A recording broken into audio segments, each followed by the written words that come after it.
संगम के तीर पर बसने वाला आस्था का शहर तीर्थराज प्रयागराज, गंगा, यमुना और सरस्वती के इस संगम में सदियों की संस्कृति का समागम है। 16वीं सदी के मुगल शासन के इलाहाबाद को अब योगी के राज में प्रयागराज के नाम से संबोधित किया जाता है। 2019 के कुंभ में, विश्व प्रसिद्ध कुंभ में कई विश्व रिकॉर्ड बने और कई नए आयाम तय हो गए। इलाहाबाद का जिला उत्तर प्रदेश की सबसे ज्यादा आबादी वाला जिला है और इसे न्याय तंत्र की राजधानी भी कहा जाता है इसी राज्य की। तो क्या न्याय तंत्र की राजधानी में जनता इस बार न्याय करेगी और किसको देगी आने वाले दिनों में सत्ता का हिसाब देने का एक और मौका? इसी पर चर्चा करने के लिए संगम से हमारे साथ आज बहुत सारे लोग जुड़ रहे हैं, जिन्हें आप तीर्थ पुरोहित कह सकते हैं, जिन्हें आप विद कह सकते हैं, जिन्हें आप जानकार कह सकते हैं, और जो संगम से लेकर इलाहाबाद, प्रयाग से लेकर ब्रह्मा तक की वो सारी बातें बताएंगे जो अब तक बहुत पीछे रह गई हैं। अक्ष वृक्ष हो या फिर बाकी सारी बातें हों, आपसे पूछना चाहेंगे अभय अवस्थी जी कि क्या है संगम की खासियत और इलाहाबाद प्रयागराज की पहचान? ये सदियों का जो है इतिहास समेटे शहर नहीं है, सहस्त्राब्दियों का जो है इतिहास समेटे। अगर मैं ये कहूँ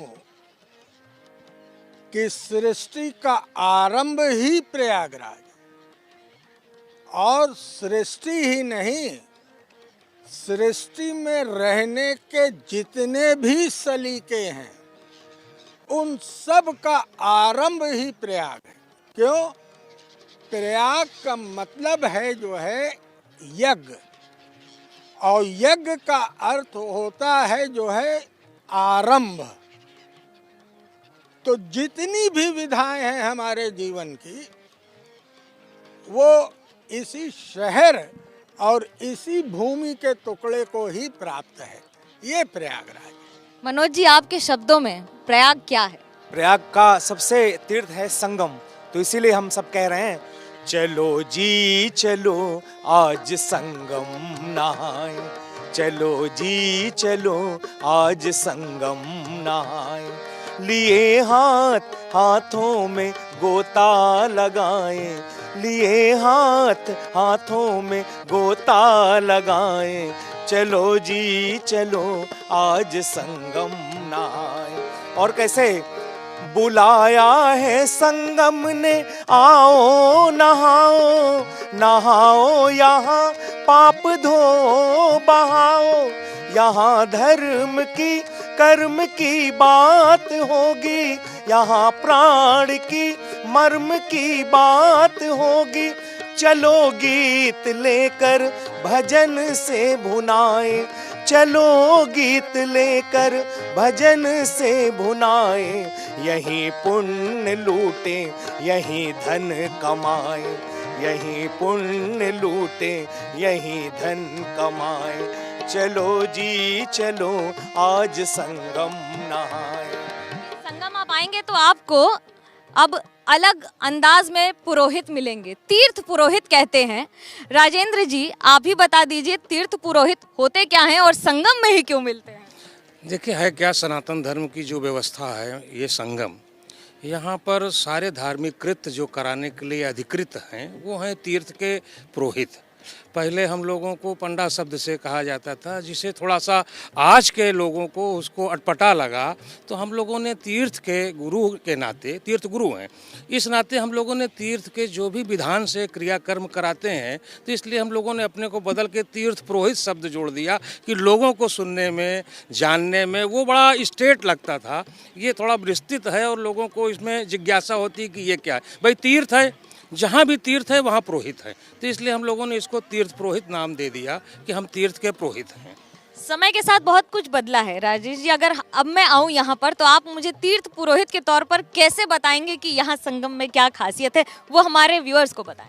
संगम की सबसे बड़ी तीर्थ पुरोहित जहाँ 3 नदियों का मिलन है, गंगा यमुना सरस्वती, 3 नदियों का मिलन यात्री को सबसे पहले आने पे तीर्थ ये बताता है कि तीर्थ गंगा जमुना का मिलन हुआ है, सरस्वती जी लुप्त हैं। कभी किसी के भाग्य में एक दूध की धारा निकलती है तो सरस्वती जी का दर्शन होता है। उस यात्रा उसको देखने के लिए सभी लोग ललायित रहते हैं। सबसे पहला काम हम लोगों का तीर्थ पुरोहितों का होता है यात्रियों की संतुष्टि। तीर्थ में आकर अगर तीर्थ यात्री जब संतुष्टि होता है तो तीर्थ पुरोहित को भी आत्मसम्मान मिलता है, तभी तीर्थ पुरोहित जागृत होता है। और यहाँ पे सबसे पहला काम ये है कि सा तीर्थ राजो जयति प्रयागा। प्रयाग का मतलब है सारे तीर्थों का राजा। तीर्थ यही बताता है, तीर्थ प्रयाग का तीर्थ पुरोहित के प्रयागराज में आने से आपको हर चीज़ की संतुष्टि मिलेगी। आप किसी भी कर्म में आएँ, अस्थि विसर्जन करने आएँ, पिंडदान करने आएँ या किसी माध्यम से आए, गंगा को स्नान करने आए, तो सही तरीका तीर्थ पुरोहित उस लाइन को नए तरीके से, नए वर्जन के तरीके से स्नान कराना, नए सारी चीज़ें को सुविधा देना, सब ये होता है। सर्दी की सुबह पर अगर आप आएंगे धार्मिक कारण के अलावा भी तो आपको ये खूबसूरत साइबेरियन बर्ड्स मिल जाएंगी जो इसी मौसम में आती हैं, यानी कि नवंबर से लेकर फरवरी तक के मौसम में आपको संगम एक अद्भुत खूबसूरती में तो दिखेगा ही, लेकिन गंगा की ऐसी वो क्या खासियत है कि इतने लाखों करोड़ों अस्थि विसर्जन के बावजूद भी पवित्रता बढ़ती ही चली जाती है। ये अलौकिक जल है, ये भगवान का दिया हुआ, ईश्वर का दिया हुआ वह जल प्रसाद है जो किसी दूसरे संसार के किसी भी दूसरी नदी के जल को जो है ये सौभाग्य नहीं प्राप्त।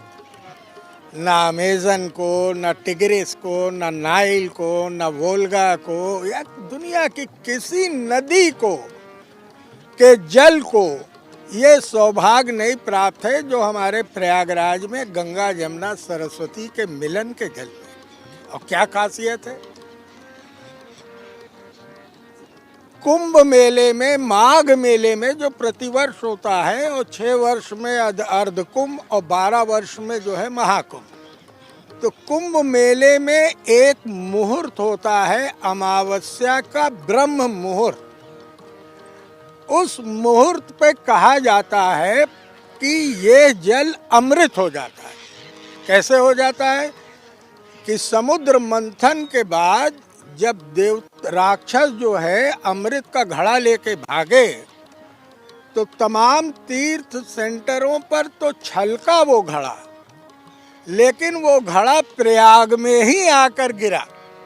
तो ये माना जाता है कि अमावस्या के दिन कुंभ में यह जल अमृत हो जाता है, और जब अमृत हो जाता है तो यही अमृत जल जो है परम मोक्ष देता है।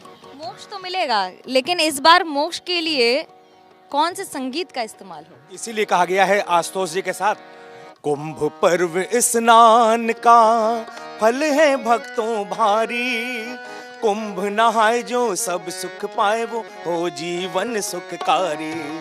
कुंभ पर्व स्नान का फल है भक्तों भारी, कुंभ नहाए जो सब सुख पाए वो हो जीवन सुखकारी।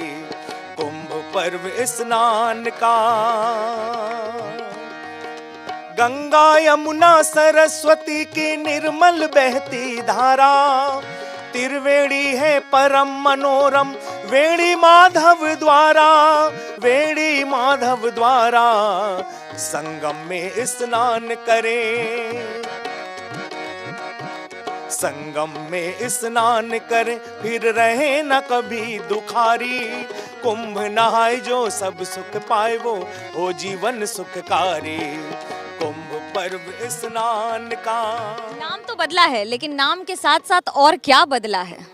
देखिए, बहुत सी चीज़ें प्रयागराज होने के बाद बहुत सी चीज़ों में बदलाव हुआ। कुंभ में बहुत आकर्षण था, कई चीज़ें का इतना रिकॉर्ड टूटा, जैसे सफाई में भाई जहाँ पे एक साथ 10 करोड़ लोग 15 करोड़ लोग रह रहे हों, वहाँ की सफाई व्यवस्था अपने आप में सोचिए एक अद्भुत होती है, तभी हो पाती है। उसका रिकॉर्ड बना, उस पर गिनीज बुक में मिला, कई वर्ल्ड रिकॉर्ड बना, ट्रैफिक का बना, इतने लोगों का जो आवागमन सुचारू रूप से हुआ।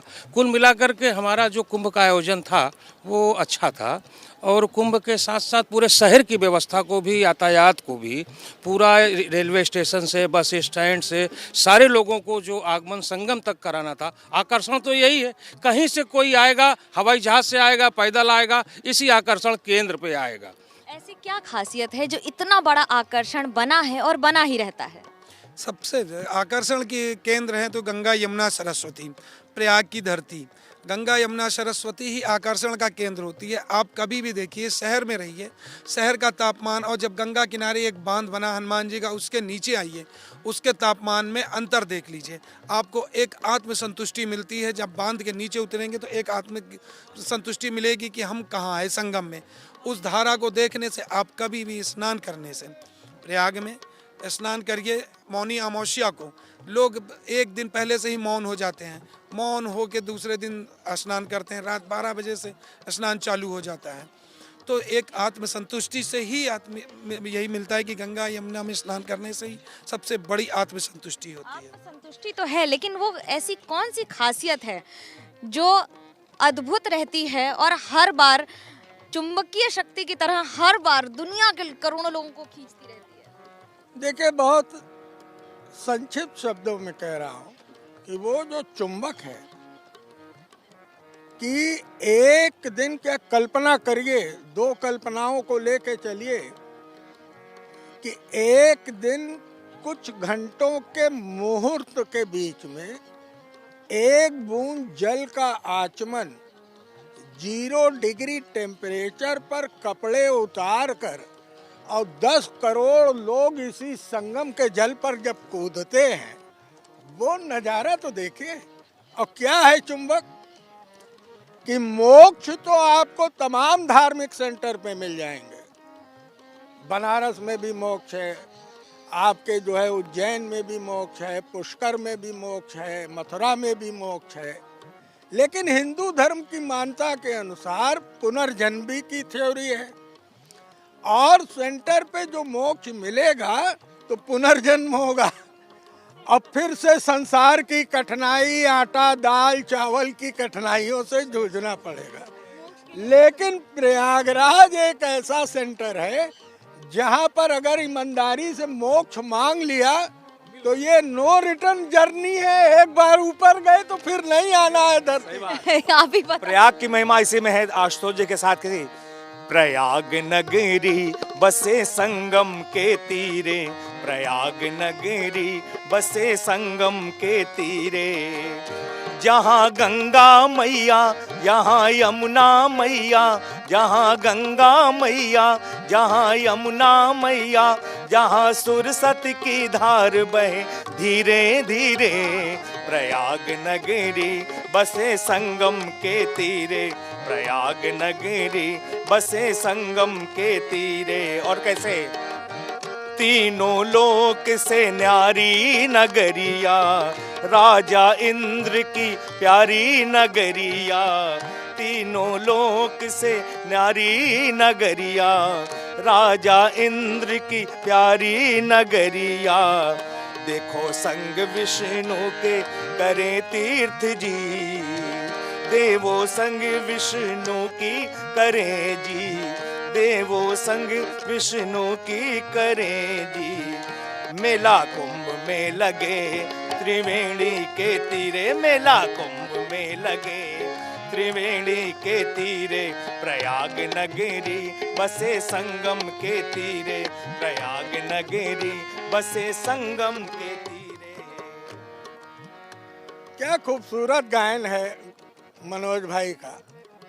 और एक और अद्भुत चौंकाने वाली बात कह रहे हैं कि बाबा तुलसीदास जी ने क्या सुंदर वर्णन किया है कि माघ मकर रवि गति जब होई, तीरथ पति आवो सब कोई, देव धनुज किन्नर नर श्रेणी, और क्या सकल सादर मज्जय सकल त्रिवेणी। तो 10 करोड़ तो आदमी आता है और 33 करोड़ देवी देवता गुप्त रूप से आते हैं। तो आप देखिए, ऐसा जमावड़ा धरती के किसी कोने में होता नहीं। हमारे ख्याल से ब्रह्मांड में भी इतना बड़ा जमावड़ा नहीं होता, ब्रह्मांड में भी नहीं होता है। और यही खासियत है प्रयागराज की। आप इसे किसी भी नाम से पुकारें, लेकिन संगम की इस भूमि को तपोभूमि हर तरह से कहा जा सकता है। और उसके साथ इसके सम्मान में हर व्यक्ति ये जानता है कि आने वाला एक बार आता है, लेकिन यादें पूरे जीवन के लिए लेकर जाता है। कैमरा पर्सन सूरज पांडे के साथ मनोज्ञा लोईवाल, संगम, प्रयागराज, एबीपी न्यूज। रथराज के धाम जहाँ है, कण कण में हरि नाम जहाँ है, कण कण में हरि नाम जहाँ है। जहाँ पाप कटे जहाँ पुण्य मिले, जहाँ पाप कटे जहाँ पुण्य मिले, जहाँ प्रावण हो जहाँ पावन हो प्राणी तरे धीरे धीरे। प्रयाग नगरी बसे संगम के तीरे, प्रयाग नगरी बसे संगम के तीरे। जहाँ गंगा मैया जहाँ यमुना मैया, जहाँ गंगा मैया जहाँ यमुना मैया, जहाँ सुरसत की धार बहे धीरे धीरे। प्रयाग नगरी बसे संगम के तीरे, प्रयाग नगरी बसे संगम के तीरे, प्रयाग नगरी बसे संगम के तीरे, प्रयाग नगरी बसे संगम के तीरे।